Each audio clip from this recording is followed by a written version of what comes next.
Es un honor estar nuevamente con ustedes para compartir la palabra del Señor. En las circunstancias en que nos reunimos cada uno en nuestros hogares, no hemos perdido el anhelo y el deseo de honrar al Señor, alabarle, darle gracias y brindarle la adoración, las ofrendas de nuestro corazón que lo honran a Él como el único Dios verdadero, el único Señor de nuestras vidas.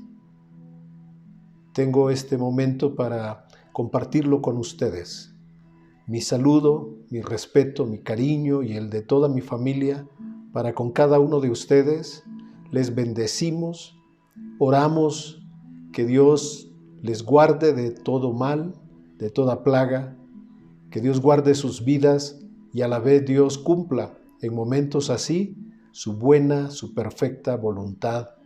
Su palabra, sus promesas hagan crecer nuestra vida y que de esta pandemia salgamos nosotros fortalecidos y dispuestos para amar y servir al Señor el resto de nuestros días hasta su venida. Hoy quisiera continuar con el tema de Abraham, porque no solamente Abraham fue llamado un hombre de fe, sino en la Biblia él es conocido como el padre de la fe. Tiene una importancia muy grande en toda la Biblia cuando hablamos de Abraham. Lo que pasó con Abraham en el pasado llega a nuestras vidas y a este presente. El mover de Dios comienza con un hombre, con una familia que le llama desde Ur de los Caldeos. Hemos hecho una referencia a esa distancia que viajaron saliendo desde Ur. Se considera aproximadamente unos 1,600 kilómetros para llegar a la tierra de Israel, de lo que hoy conocemos como Israel. Quiere decir que todo este tiempo Abraham caminó con Dios, siguiendo aquel sentir, aquella voz que Dios había puesto en su corazón, que no sabemos cómo, pero que Dios habló a su vida y salieron ellos dejando Ur, su familia, dejando todo lo que habían hecho, lo que habían construido alrededor de los años y se establecieron en Harán, pero más adelante Dios les llamó para que Abraham saliera cuando su padre murió, que fuera nuevamente a la tierra de Israel. Cuando Abraham llega y se establece, él recorre la tierra como un peregrino. En este trato de Dios con este hombre es donde el Espíritu Santo toma la vida de Abraham y nos la pone a nosotros como un ejemplo. Estudiar su vida es un gran modelo para nosotros. Por eso en el libro del Génesis, Abraham se presenta como el inicio de este plan de redención para toda la humanidad. Señalamos anteriormente que Abraham fue un hombre de fe, que en él se establece un modelo para la familia, que en él se da el principio del pueblo de Israel y que desde Abraham se traza el origen de la nación de Israel hasta este tiempo. Y tal vez lo que hoy queremos enfatizar también es el inicio de un nuevo pacto, donde Dios trata con la humanidad a través de aquel arreglo que hizo hace muchos años Dios con este hombre Abraham. Abraham, como dije, no solamente es conocido como un hombre de fe. En el proceso de Dios, tratando Dios con él, Abraham creció tanto en su fe, siendo probada a través de fracasos, a través de ciertas circunstancias difíciles para él y de muchos años de espera. Abraham llega a ser no solamente ese hombre de fe, el cual es ejemplo para nosotros, sino también un hombre de pacto, un hombre de juramento, un hombre que se conoce en el Nuevo Testamento como el padre de la fe. Cuando Dios trató con él, primeramente le dio una palabra. Esa palabra lo hizo salir de su tierra. Más adelante lo registramos a partir del Génesis 12, cuando Dios le da una promesa de bendecirlo. Y pasado cierto tiempo, Dios vuelve a Abraham para hacer un pacto con él. Y en el capítulo 15, 17, se ve cómo Dios establece un pacto con Abraham. Un pacto basado en una promesa de bendecirlo, y que Abraham lo único que tuvo que hacer en ese momento fue creerlo y aceptarlo. Cuando llegamos al Génesis 22 nos damos cuenta que Dios no solamente había empeñado su palabra, no solamente había hecho una promesa, había hecho un pacto con él, pero en el proceso de Dios con Abraham y con toda la descendencia, especialmente nosotros en este tiempo, Dios llevó la relación a un juramento. Más adelante vamos a ver en el libro de Hebreos y vamos a entender por qué Dios, siendo que su palabra es suficiente, se vio en esa manera de asegurarle a las generaciones que Él estaba en la disposición de cumplir aquel pacto, aquella promesa, aquella palabra dada a este hombre Abraham. Cuando vemos, les quisiera invitar al Génesis capítulo 22, versos 16 al 18. Dice, después de que Abraham había sido probado entregando a su hijo Isaac, y aunque este pasaje es un poquito difícil para muchas personas, en realidad cuando entendemos que había un pacto entre Dios y Abraham, un arreglo entre ellos donde todo lo que tenía Abraham era de Dios y todo lo que era de Dios también era de Abraham. En esas condiciones de pacto podemos entender que tiene mucho sentido que Dios haya pedido a su hijo y que Abraham gustosamente lo ofreció. Sé que hay mucha enseñanza, algunas personas hablan de un pasaje muy desgarrador en la vida de Abraham, pero espero que al llegar al libro de Hebreos podamos comprender cómo Abraham, con toda la fe y disposición de su corazón, estaba cumpliendo con el pacto que había hecho con Dios.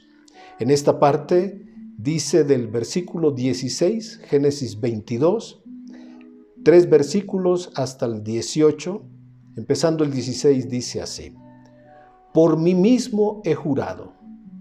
Dijimos que anteriormente Dios había establecido pacto con Abraham y la circuncisión había sido la señal de aquel pacto. Abraham y su hijo Ismael en ese entonces fueron circuncidados el mismo día y todas las personas que estaban con ellos. Ahora no solamente hay un pacto, una señal en la carne, sino que después de este evento, narrado en el capítulo 22, Dios se revela y le dice, por mí mismo he jurado. Ahora no solamente es la palabra, no solamente es el compromiso, sino que Dios lo lleva a un nivel mucho mayor para decir que se compromete jurando por sí mismo que cumplirá la promesa hecha a Abraham. Dice que por cuanto has hecho esto y no me has rehusado tu hijo, tu único hijo, de cierto te bendeciré y multiplicaré tu descendencia como las estrellas del cielo y como la arena que está a la orilla del mar. Y tu descendencia poseerá las puertas de sus enemigos. En tu simiente, esta parte es importante señalarla, en tu simiente serán benditas todas las naciones de la tierra por cuanto obedeciste a mi voz. El libro de Hebreos, ahora quisiera invitarle que fuéramos al capítulo 6. En el libro de Hebreos, a partir del versículo 13, Dios hablando y explicándole ahora al pueblo y a la iglesia en este tiempo, cómo estuvo aquella situación que vivió Dios con Abraham, dice, por cuanto Dios hizo la promesa a Abraham, no pudiendo jurar por otro mayor, juró por sí mismo, diciendo, de cierto te bendeciré con abundancia y te multiplicaré grandemente. Y habiendo esperado con paciencia, alcanzó la promesa.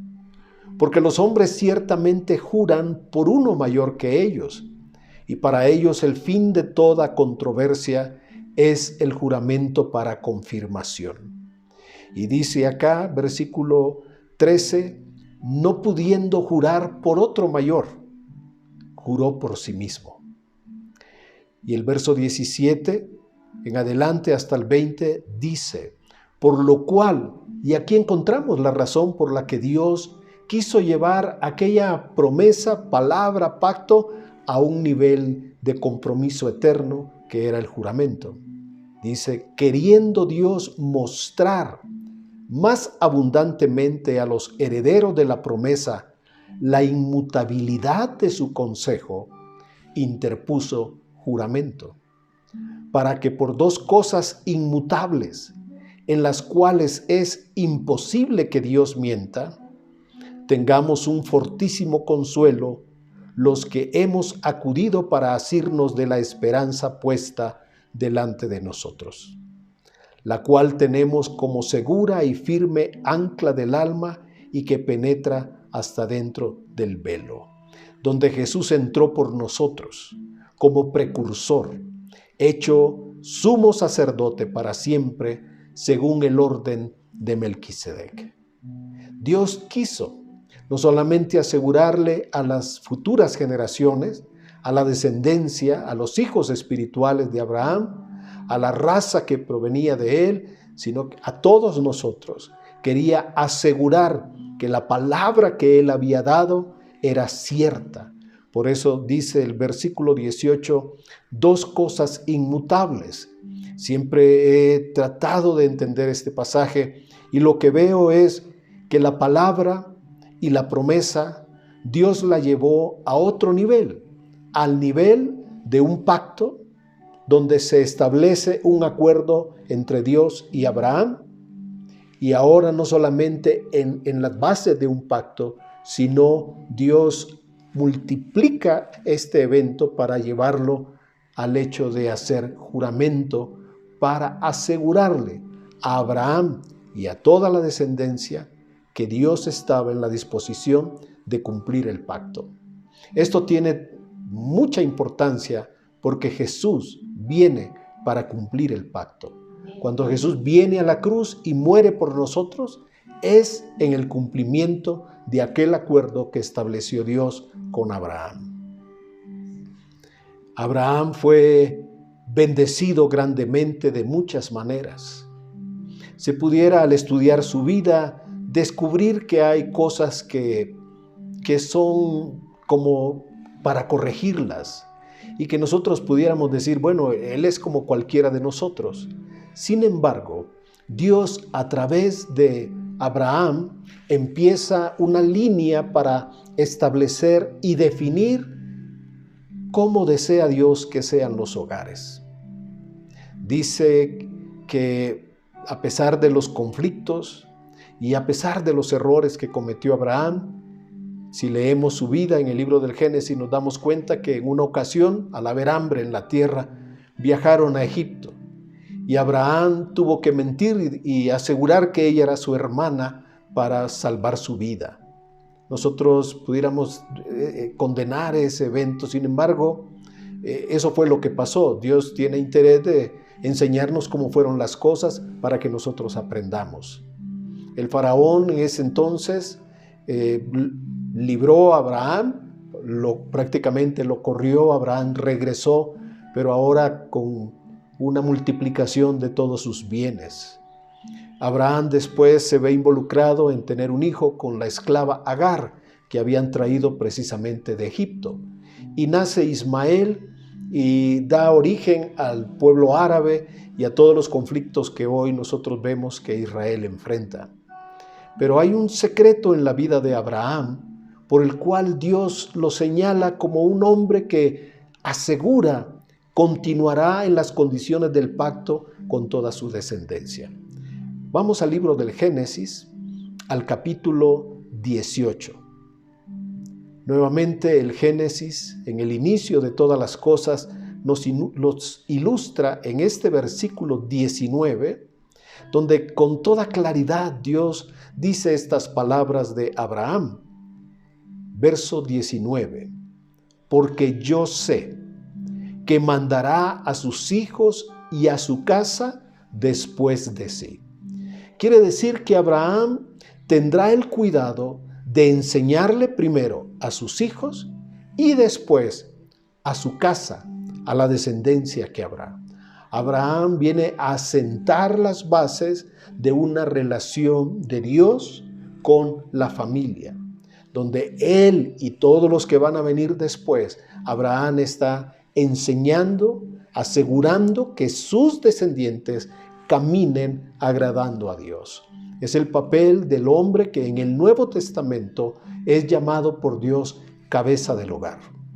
El Nuevo Testamento nos da a nosotros una pauta más amplia de lo que significa ser la cabeza de un hogar. Y volviendo a este texto, dice que Él mandará a sus hijos y a su casa después de sí, que guarden el camino de Jehová, haciendo justicia y juicio, para que haga venir Jehová sobre Abraham lo que ha hablado acerca de él. Este texto es muy revelador. Nos enseña que Abraham tenía la intención, el cuidado de asegurarse que en las futuras generaciones caminaran agradando al Señor.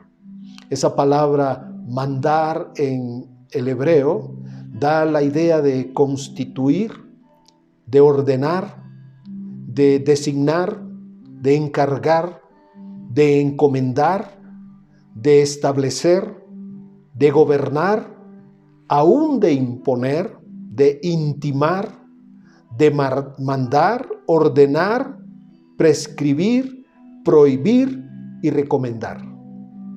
Quiere decir que la obra que hizo Abraham en esta palabra es una obra profunda, guiando el corazón de su hijo Isaac, aún de Ismael, porque ambos eran sus hijos, pero la promesa iba a venir por Isaac.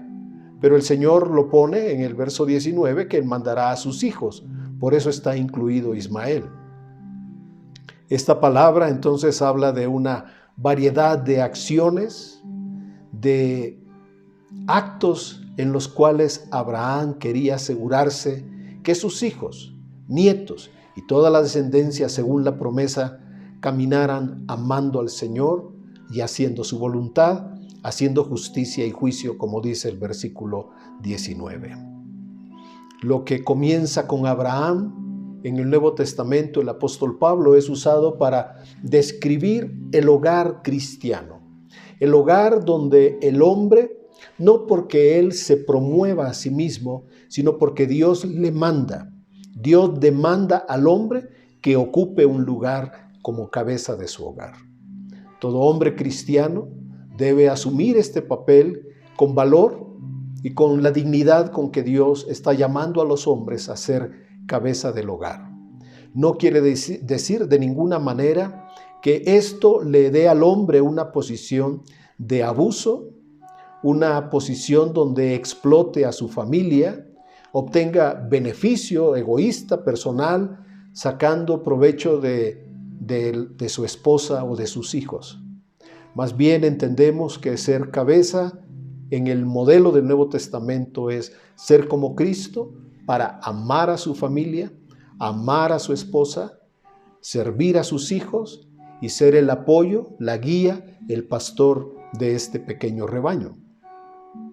A la mujer en el Nuevo Testamento se le designa como esa ayuda idónea, una mujer que trabaja al lado de su esposo para educar a los hijos, poner en los hijos el modelo que ellos van a reproducir más adelante cuando tengan la oportunidad de establecer sus propios hogares. Ambos comparten la tarea. El hombre asume autoridad por la responsabilidad que lleva, pero en ningún momento esta autoridad debe ser usada de una manera negativa y que lastime a su familia. Podemos ver en el Nuevo Testamento por lo menos 3 pasajes de que de manera muy clara el apóstol Pablo y el apóstol Pedro nos hablan acerca del matrimonio. No los vamos a leer, pero sí se los voy a dar para que ustedes los puedan escribir. El primero lo encontramos en el libro de Efesios, capítulo 5, los versículos 22 al 23. Efesios 5, 22 al 23. La segunda referencia al hogar, a la función de los padres, de la esposa y esposo, lo encontramos en el libro de Colosenses, capítulo 3, versos 18 al 25. Nuevamente, la relación del matrimonio toma un lugar muy importante en los escritos del apóstol Pablo para enseñarle a estas iglesias de Éfeso, de Colosas, que la responsabilidad del hombre y la mujer es grande delante de Dios. El apóstol Pedro también hace una aportación a lo que es el papel del hombre y la mujer como esposos, como matrimonio y más adelante como padres, creando una generación, preparando sus corazones para servir al Señor.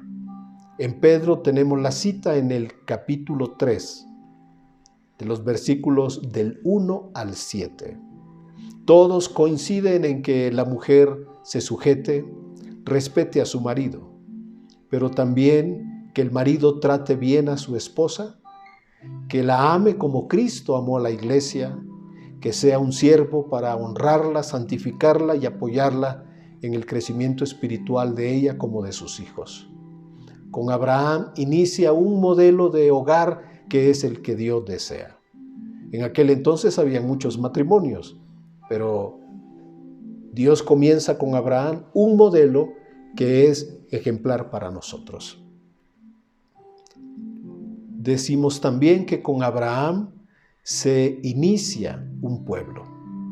Era solamente un hombre, era solamente un matrimonio y nada más tuvieron un hijo. Nadie se hubiera imaginado que a partir de aquel momento sus vidas iban a trascender la historia humana hasta nuestro tiempo y hasta la venida del Señor. Con Abraham comienza el pueblo de Israel a partir de un hijo, Isaac. Isaac tiene a Jacob y Esaú, pero el que entra en la línea de la bendición y de la promesa y del pacto con Dios es Jacob, porque Esaú no consideró, no tomó como importante la relación con Dios. Él vivió una vida alejada y se alejó del pacto y de las promesas de Dios. Por eso Dios toma a Jacob y más adelante las 12 tribus para formar el pueblo de Israel. A partir de eso se puede trazar la historia del pueblo de Israel hasta nuestra época. Aunque Israel sufrió la invasión del pueblo romano, la destrucción de la ciudad de Jerusalén y la destrucción como pueblo, porque fueron vendidos, fueron expatriados, fueron perseguidos y lo han sido durante mucho tiempo, hasta precisamente el año de 1948, en este mes, donde Israel es reconocido como una nación y a partir de ese momento surge el Estado de Israel como lo conocemos hoy en día. Entonces, recapitulemos. Con Abraham, Dios tuvo 4 situaciones, 4 eventos. Primero le dio una palabra. Segundo, le dio una promesa. Tercero, lo llevó a establecer un pacto. La circuncisión era señal precisamente de ese pacto. Y más adelante, capítulo 22 del Génesis, vimos que Dios llevó aquella relación a otro nivel donde Él hizo un juramento para bendecir a Abraham y a toda su descendencia. Por eso Jesús es el cumplimiento de este pacto del que estamos hablando. Dios continuó aquel pacto con Abraham, con Isaac, con Jacob, con las 12 tribus, pero recordaremos que ellos descendieron a Egipto en un momento crítico de necesidad, de hambre, y cuando llegaron a Egipto se quedaron ahí más del tiempo que debieron. Pero aquello estaba en el plan de Dios y más adelante Israel sale de Egipto para el cumplimiento precisamente de este pacto. Les invitaría que leyéramos en el libro del Éxodo, del Génesis, pasamos al Éxodo, capítulo 19. En el arreglo que tiene cuando ya han salido de Egipto, Moisés habla con ellos y les dice las palabras de Dios. Verso 5. Ahora pues, si diereis oído a mi voz y guardareis mi pacto. Recuerden esto, si ustedes guardan mi pacto, serán mi especial tesoro sobre todos los pueblos, porque mía es toda la tierra. Y vosotros me seréis un reino de sacerdotes y gente santa. Estas son las palabras que dirás a los hijos de Israel. Moisés regresó con el pueblo de Israel. Israel dijo que estaba de acuerdo con Dios. Moisés nuevamente sube al monte para hablar con el Señor y dar el mensaje y decirle, Señor, todo el pueblo está de acuerdo con esto. Esto está en el capítulo 19, y en el 20 Dios empieza a dar lo que conocemos como los 10 mandamientos, las condiciones del pacto. 10 mandatos que Israel debería cumplir delante de Dios, y se da una serie de mandatos y especificaciones en el trato que ellos iban a tener como conciudadanos, en las relaciones que iban a tener de negocio y especialmente en todo lo que tenía que ver con el establecimiento de lo que sería para ellos el tabernáculo y todo el sistema de culto que Israel estaba heredando de parte de Dios en cumplimiento a este pacto. ¿Qué podemos nosotros pensar de la respuesta de Israel? Pues inmediatamente que Moisés subió al monte y está platicando con el Señor y ya han pasado muchos días, Israel se cansa de esperar. Alguien tiene la idea, que todavía es escandalosa, de construir, darle forma al oro, y todos se propusieron hacer un becerro de oro para hacerle ofrenda de agradecimiento a Dios. Lamentablemente el hermano de Moisés, Aarón, se prestó a aquello. Le entregaron a él el oro, él hizo una figura como pudo, trabajaban el metal y empezaron a hacer una celebración pagana, con ofrendas, con alegría, con danzas, con juegos.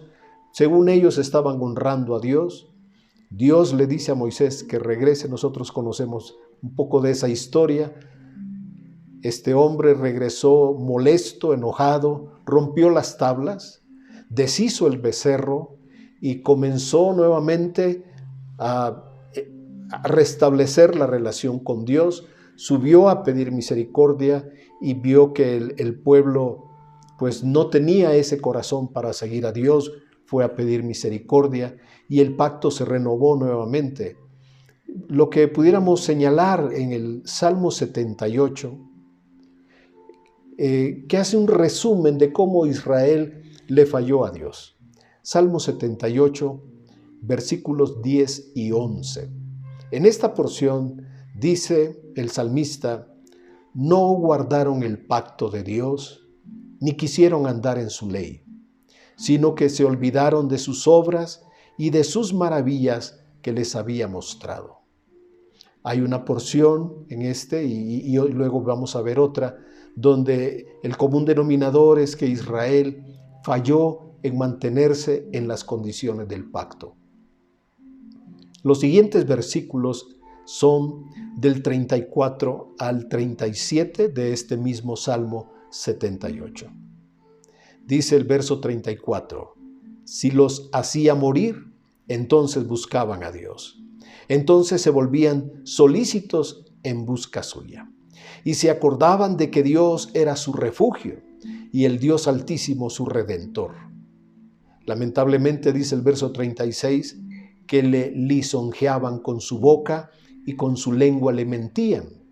Y muy enfáticamente dice el verso 37, sus corazones no eran rectos con él, ni estuvieron firmes en su pacto. Son muchas las citas que hay en el Antiguo Testamento para señalar que el pueblo de Israel no se mantuvo en el pacto con Dios. En la historia de los reyes, en las crónicas, podemos ver cómo se levantaban reyes que decididamente buscaban la idolatría y las prácticas paganas. En el libro de los Jueces encontramos el inicio del pueblo de Israel como una nación antes de tener un rey, donde constantemente, después de un tiempo de sufrir las consecuencias de su idolatría, volvían nuevamente a servir a aquellos dioses, a participar de fiestas paganas que Dios condenaba. Una y otra vez Israel en toda su historia le falló a Dios y quebrantó el pacto. Por eso es que Dios, restableciendo el pacto y en cumplimiento del acuerdo y del amor y la misericordia de Abraham y de su descendencia, Dios pensó, diseñó renovar un pacto. A eso le llamamos el nuevo pacto.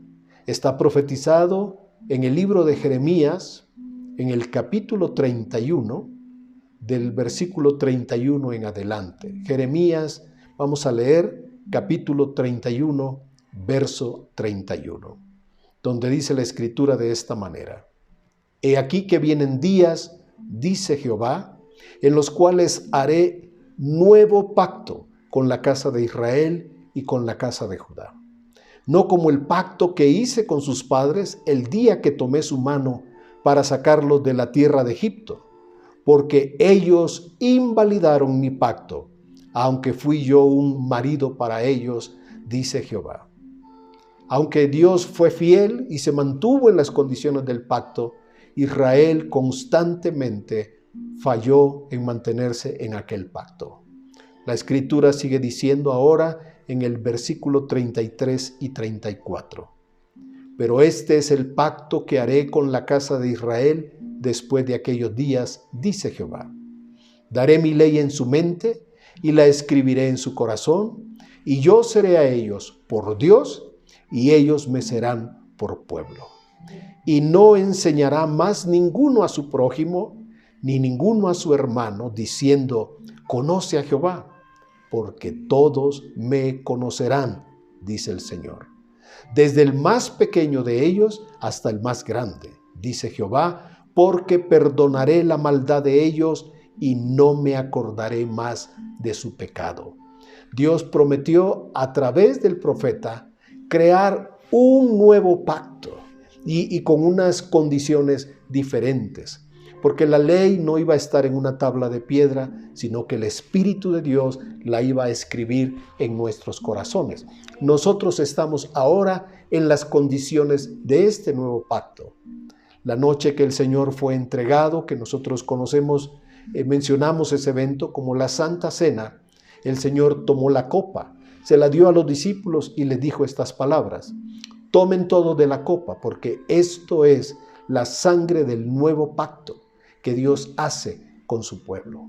Así que este nuevo pacto está sellado con la sangre de nuestro Señor Jesucristo. Con el sacrificio en la cruz del Calvario se selló el nuevo pacto en cumplimiento a lo que Dios había dicho a Abraham. Para algunos esta situación se ha vuelto como un motivo de conflicto, donde Israel, que conservó las condiciones del pacto, la ley, y que era circuncidado todo niño que nacía en el pueblo de Israel, y ellos aseguraban que eran el único pueblo de Dios. Entonces, para ellos, mantenerse en las condiciones de la ley ha sido algo que le ha dado no solamente la identidad, sino que los ha mantenido unidos a través del tiempo y a través de las persecuciones. El pueblo de Israel indudablemente tiene una elección y una bendición de parte de Dios, y a través de ellos viene la salvación por medio de nuestro Señor Jesucristo. Pero la iglesia es el pueblo gentil. Abraham tiene hijos en la ley que lo amen. No todo el que es nacido en la ley es un hijo de Abraham, pero todo el que cree viene a ser un hijo de Abraham. Lamentablemente en estos últimos tiempos muchas personas enseñan que hay que volver a las raíces hebreas y hay que volverse judío para entrar en la relación con Dios. No se ve eso en el Nuevo Testamento. Lo que se ve más bien en el libro de Hebreos es que hemos entrado en las condiciones de un pacto superior al pacto que Israel vivió a través de Moisés. Quisiera pedirles ahora si podemos ir al libro de Gálatas.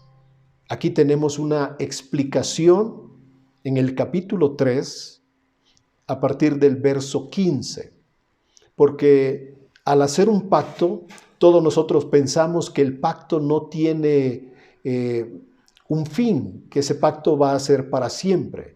Pero lo que nos explica ahora el Nuevo Testamento es que aquel pacto precisamente nos iba a llevar a nosotros a entrar en la relación con nuestro Señor Jesucristo.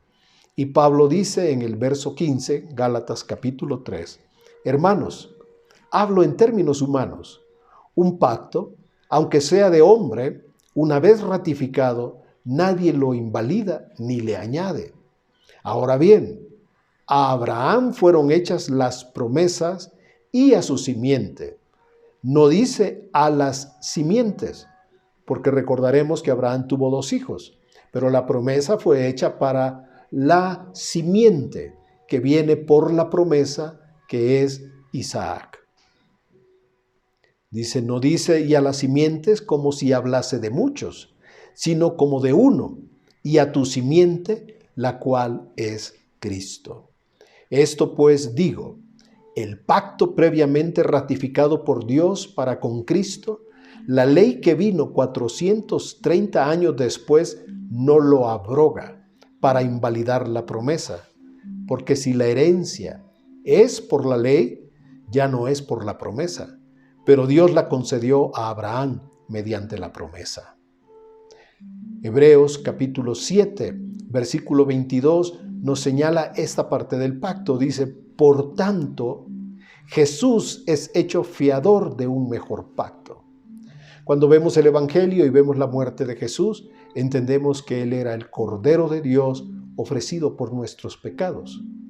Pero ahora, en la resurrección, nuestro Señor Jesucristo ha venido a ser el fiador de un mejor pacto, porque no ha sido sellado este pacto con la sangre de los animales, sino con la sangre de nuestro Señor Jesucristo. Versículo 23 dice, y los otros sacerdotes llegaron a ser muchos, debido a que por la muerte no podían continuar. Mas este, hablando de nuestro Señor, dice, por cuanto permanece para siempre, tiene un sacerdocio inmutable. Él es fiador del pacto y tiene un sacerdocio inmutable. El tiempo no lo puede cancelar, el tiempo no lo puede afectar, por lo cual puede también salvar perpetuamente a los que por él se acercan a Dios, viviendo siempre para interceder por ellos. Nos acercamos a Dios por medio de nuestro Señor Jesucristo, porque murió en la cruz como un cordero, porque es el mediador de este pacto y porque tiene un sacerdocio inmutable y precisamente Él intercede por nosotros. No solamente son nuestras oraciones como cuerpo de Cristo, no solamente son nuestros deseos por el bien, la salud, la respuesta a las necesidades que tenemos como hijos de Dios, sino es bueno saber y recordar hoy que Jesús es intercesor nuestro. Y pasemos por favor al capítulo 8, versículo 5, donde hemos seleccionado estos versículos que hablan de Jesús y el nuevo pacto, donde dice, los cuales son los sacerdotes antiguos, sirven a lo que es figura y sombra de las cosas celestiales, como se le advirtió a Moisés cuando iba a erigir el tabernáculo, diciéndole, mira, haz todas las cosas conforme al modelo que se te ha mostrado en el monte. Quiere decir que lo que construyó Moisés en el tabernáculo fue una copia de lo que él había visto en el cielo. Pero ahora, dice, tanto mejor ministerio es el suyo, cuanto es mediador de un mejor pacto establecido sobre mejores promesas. Así que nuestro Señor es mediador, nuestro Señor es intercesor, nuestro Señor es fiador, nuestro Señor es todo en este nuevo pacto. Capítulo 9 y versículo 15. Nuevamente la Escritura dice, capítulo 9, verso 15. Así que por eso es mediador de un nuevo pacto, para que interviniendo muerte para la remisión de las transgresiones que había bajo el primer pacto, los llamados, es decir, todos nosotros, reciban la promesa de la herencia eterna. La promesa que le hizo Dios a Abraham tiene un cumplimiento fiel por medio de nuestro Señor Jesucristo, pero ahora vemos que habla de una promesa, de una herencia eterna. Así que nosotros vivimos en una relación con Dios en las condiciones de un nuevo pacto, establecido sobre mejores promesas, donde Jesús vino a ser el Cordero que murió por nosotros. Cuando resucita viene a ser el fiador del nuevo pacto, es un intercesor por nosotros, ruega delante del Padre por cada uno de nosotros. Y también ha venido a ser el fiador, el que asegura que las condiciones de ese pacto se cumplirán eternamente para todos los que hemos venido a creer en Jesús como nuestro Señor y nuestro Salvador. Quisiera terminar con una lectura en el libro de Hebreos siempre, pero ahora en el capítulo 13, verso 20 y 21, lo que nos corresponde como personas que hemos entrado en un pacto, en el cumplimiento del pacto que Dios le hizo a Abraham. Por eso también somos llamados hijos de Abraham. Los que son de Jesús son llamados hijos de Abraham. Y dice el versículo 20, y el Dios de paz, que resucitó de los muertos a nuestro Señor Jesucristo, el gran pastor de las ovejas. Mucha atención a esta parte.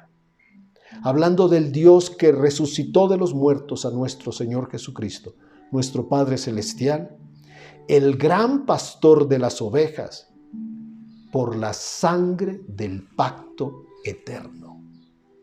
Este pacto estará por la eternidad delante de Dios y estaremos un día delante de Él, recordando que fue por su amor, su sacrificio, su muerte y el derramamiento de su sangre que tenemos el enorme, increíble privilegio de ser llamados hijos de Dios y apartados para Él. Nosotros como iglesia ahora somos los que esperamos el cumplimiento de las promesas hechas a Abraham, que sabemos son promesas eternas y son promesas de vida eterna para todos los que hemos venido a creer en Jesús como Señor y Salvador. Y dice el verso 21 que por la sangre del pacto eterno nos haga aptos en toda obra buena para que hagáis su voluntad. Por las condiciones de ese nuevo pacto, el anhelo del escritor es que nosotros seamos aptos en toda buena obra para hacer su voluntad, y a la vez dice, haciendo Él en nosotros lo que es agradable delante de Él por Jesucristo, al cual sea la gloria por los siglos de los siglos. Y todos debemos decir amén. En la reunión de tu hogar debes decir amén a estas palabras.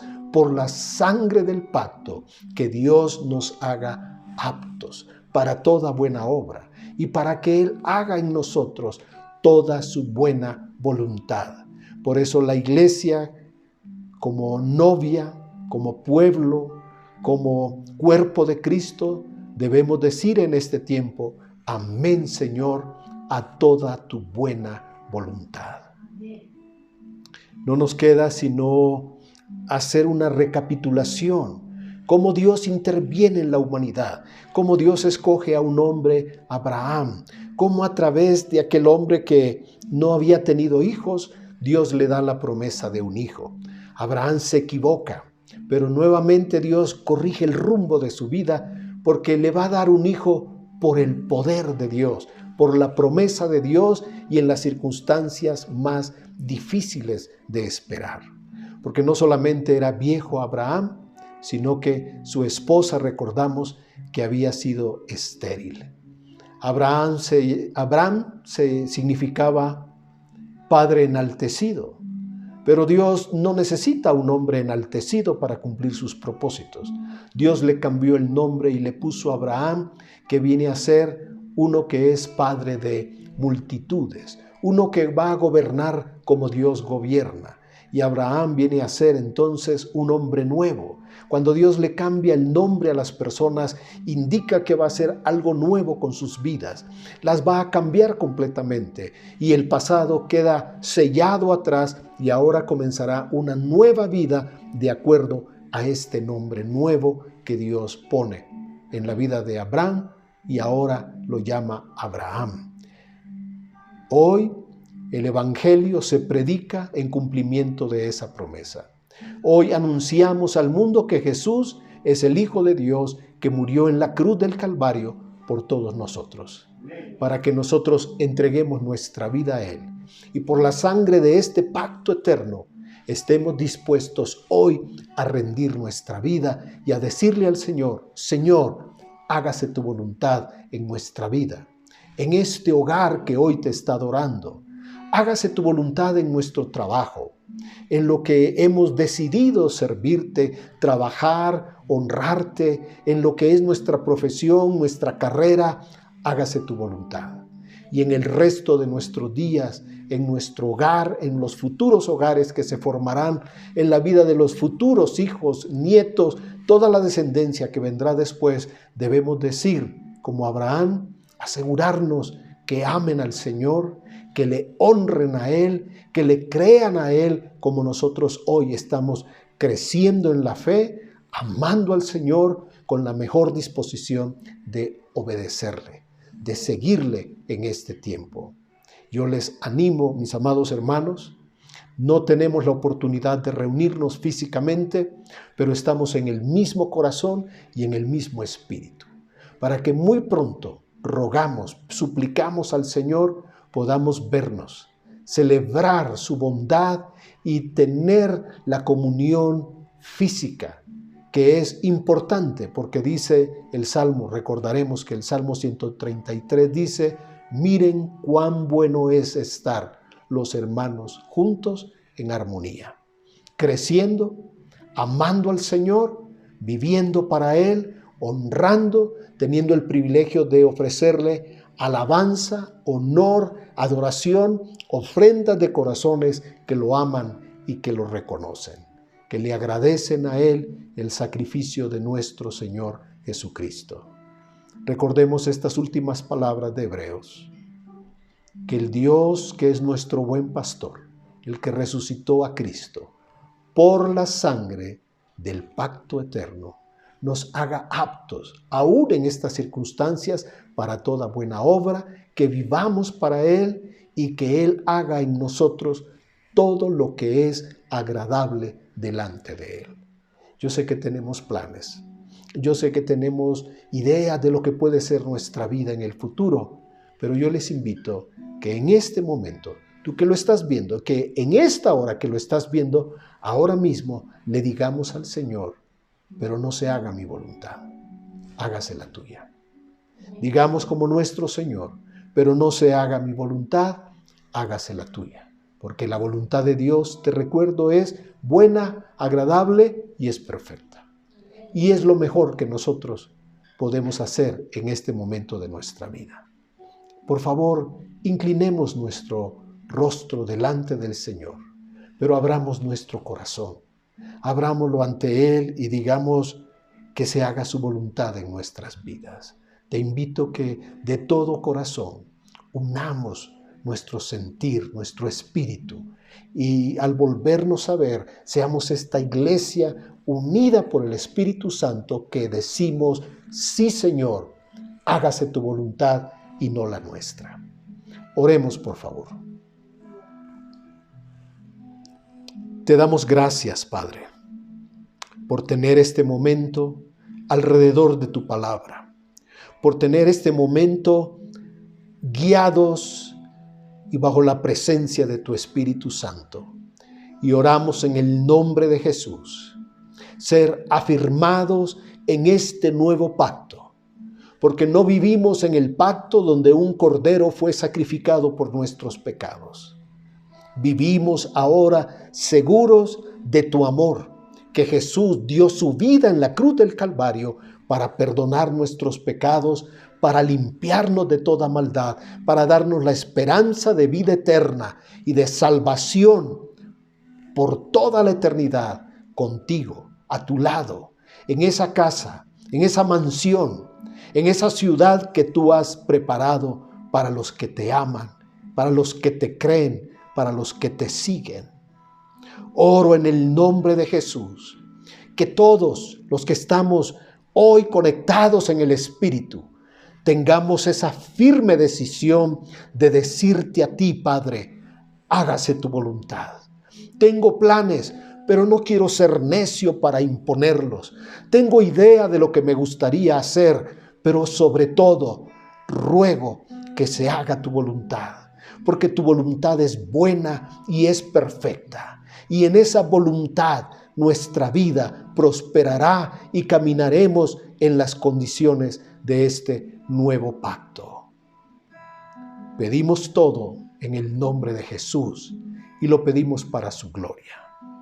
Mis últimas palabras en este momento serían: que el Señor te bendiga, que el Señor cumpla todas estas buenas promesas en tu vida, en tus hijos, en los hijos de tus hijos, hasta su venida.